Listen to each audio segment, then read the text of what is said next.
Hello and good night. Welcome to another bedtime story. This story is meant to help you sleep or to relax your mind. Try and find a comfortable place, such as your bed or a soft chair. If you feel comfortable, you can close your eyes now. Try and let go of the day as we begin our tale. Tonight's story is Littleidasflowers. In the tall house at the end of the linden-lined street, where ivy grew up the stone like green lace, there lived a girl who barely spoke. Her name was Ida. She moved like a shadow, slow and soft through the quiet rooms.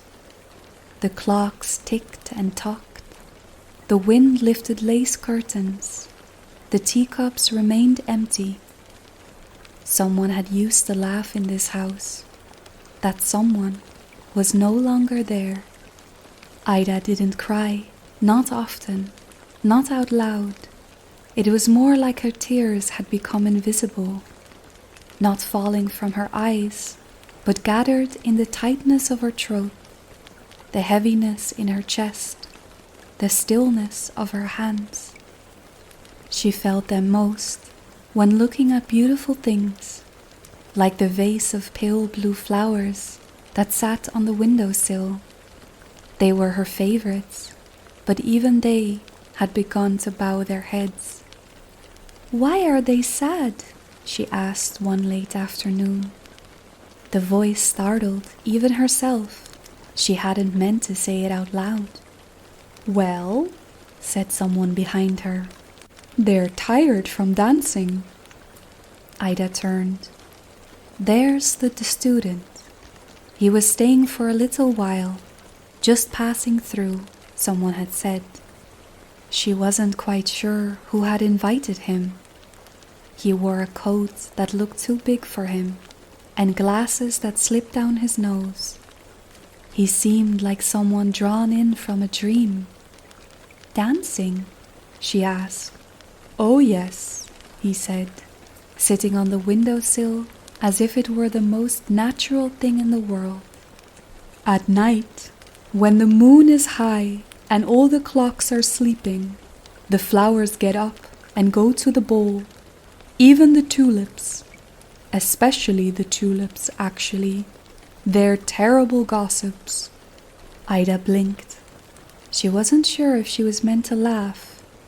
The student leaned forward, conspiratorially. "They dance in the gardens and in the conservatory. Sometimes they even sneak out of the garden in single file. Other times they vanish in a gust of wind. That's why they look so droopy in the morning, exhausted, all of them, but happy." "Do they come back?" she whispered. "Always," he said, "unless someone forgets to love them." That night, Ida lay in bed with her blanket pulled up to her chin, eyes open wide and dry. The student's voice echoed in her mind like wind down a stairwell. "Unless someone forgets to love them." She turned her head towards the windowsill. The blue flowers were there, drooping softly. She had tucked a scrap of lace under their vase, like a little tablecloth. Unsure why, it just felt right. She slipped out of bed. The wooden floor was cold beneath her feet. In the doll's room, in a narrow cupboard with a curtain for a door, she found the tiny bed with its frilly pink blanket. She sought it out, careful not to wake anyone, and placed it beside the window.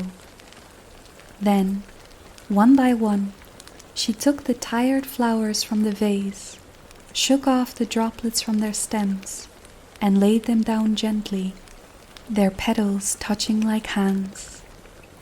"There," she whispered. "You can sleep now. You don't have to dance tonight if you're too tired." But in her heart, she hoped they would. She climbed back into bed and listened. The wind tapped at the windows. The grandfather clock in the hall gave a single sigh of a chime, and somewhere in the walls, old wood creaked like a memory stirring. Then, from the windowsill, she heard the faintest sound, like silk brushing across stone.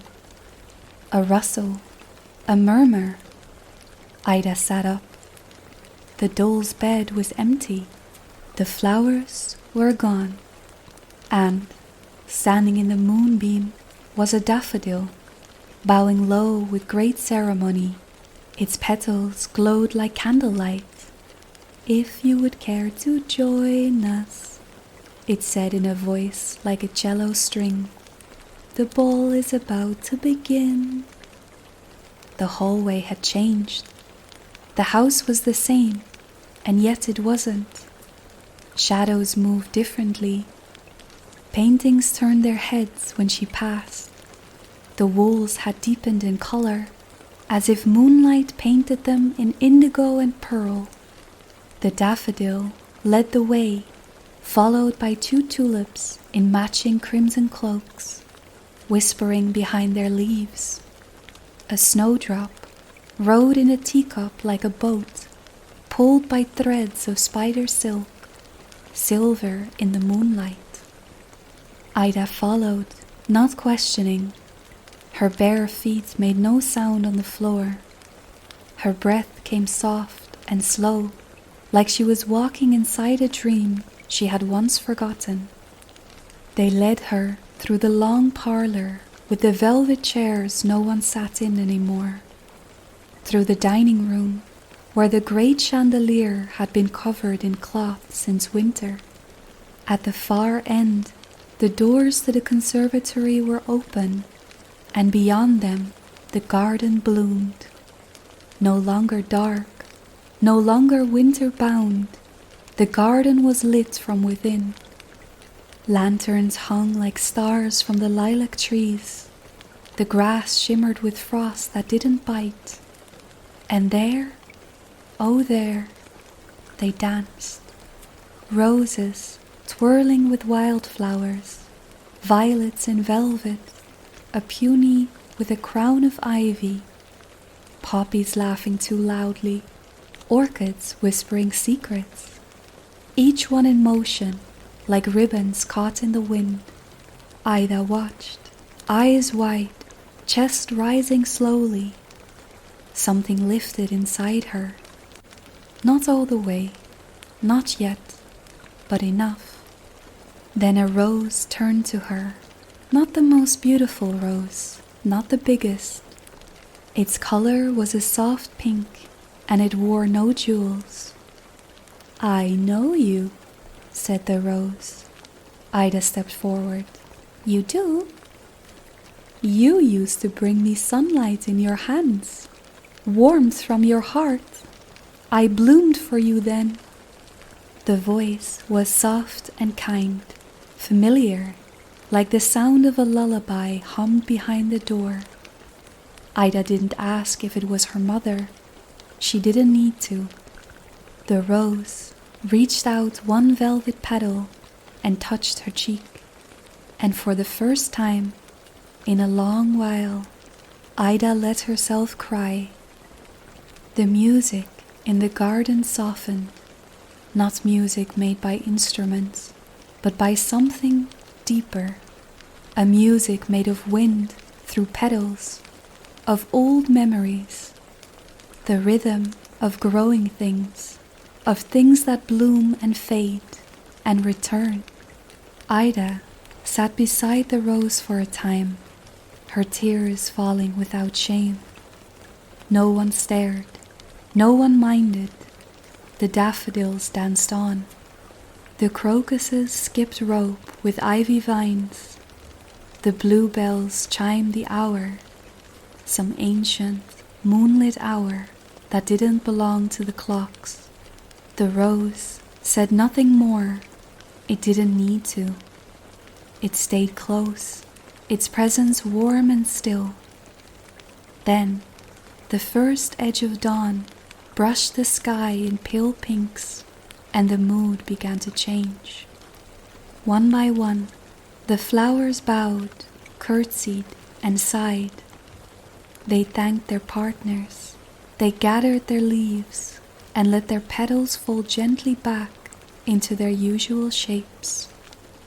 "We're tired now," whispered a violet, slipping into a walnut shell as if it were a bed. "So much beauty needs rest," murmured a marigold, yawning, shaking dew from her hem. The rose stood and turned to Ida. "It's time for us to go." Ida nodded. Her throat was tight again, but this time in a different way, not from grief, but from the feeling that something real had touched her, and she didn't want to let it go. She helped gather the wilted dancers. Some nestled into her hands, others climbed into her pockets, already curling inward, like dreams about to sleep. Back through the shadowed house they went, less strange now, more familiar. The parlor sighed as they passed, as though it had been holding its breath. The halls no longer echoed so hollow. In her room, Ida tucked the flowers back into the little doll's bed. She straightened the lace. She kissed one sleepy daisy on its fading petal. "You can rest now," she whispered. "You were so beautiful." Then she crawled into bed and didn't remember falling asleep. She awoke to sunlight, the real kind, warm and golden. It spilled across the floor, touched the corners of her furniture, and landed squarely on the windowsill. The doll's bed was there by the window. The flowers were wilted, yes, but gently, like dancers in repose. The blue petals were scattered, like notes on a page. The student was sitting at the edge of the windowsill again, sipping his tea. He looked over his glasses at her. "You're awake," he said. "You missed the sunrise. It was particularly fine." "I saw something else," she said quietly. He raised an eyebrow. "Oh?" She sat up. "They danced." He didn't laugh. He didn't even smile in a teasing way. He only nodded and said, "Of course they did." And, for the first time in many days, Ida smiled. A true smile. A small one, yes, but it fully belonged to her. That afternoon, she opened the curtains in the parlor. She brought in a new vase of flowers. Then she went and asked the cook to help her bake honey biscuits. Later, the student told her, "The world is full of strange things, Ida. But sometimes, when the world feels very far away, it's the strange things that bring it back." Ida nodded. She didn't mind the strangeness anymore. It had given her something real. The house still held silence, and the clock still ticked. But the lace curtains danced a little more in the wind, and the teacups did not remain empty, and the flowers, oh, the flowers, were never forgotten again. The end. Thank you for listening to this bedtime story. I hope you enjoyed the tale tonight. If you did, please like the video and subscribe to the channel for more audiobooks and tales to come. Until next time.